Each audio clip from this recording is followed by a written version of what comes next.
Hey guys, it's Doc Bradley. Lean in close. Listen to what I'm telling you. What we're seeing practiced on Black, Brown, Indigenous, poor folks have been perfected at home by the majority.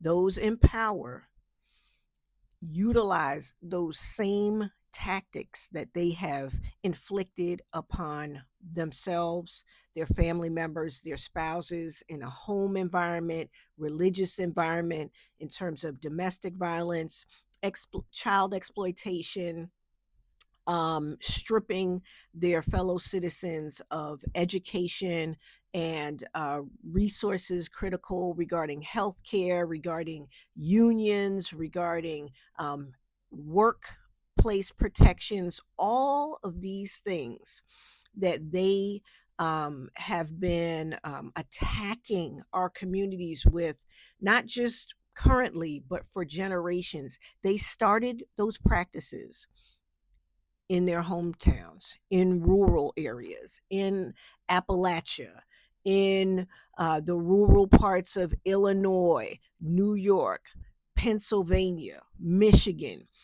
The most, when you drive through or pass through towns or cities that do not have large percentages of Black and brown folks, you see the same setups, right? The fast food joints, the lack of infrastructure, the preponderance of religious institutions and corner stores that don't have nutritious products for the community. That is by design. They start those practices in their own communities, right?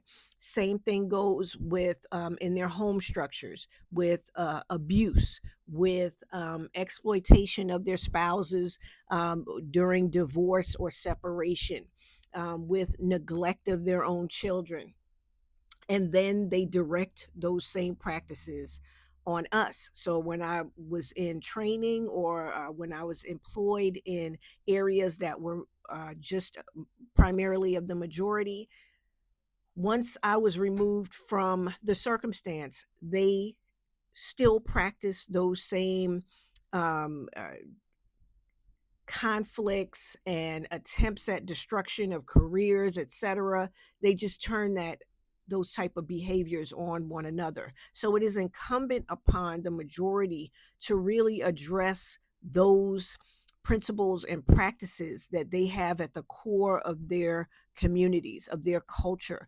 oppression, exploitation, concentration of resources away from folks in need. These are paramount and critical to the infrastructure of white supremacy. And it's your job to address these things and restructure how your baseline community is, because it's impacting the rest of the country and all of us. So just something that I've seen for a very long time, that the things that they practice on us, they have perfected at home. So let me know what you guys think in the comments, and I'll see you for the next post. Peace.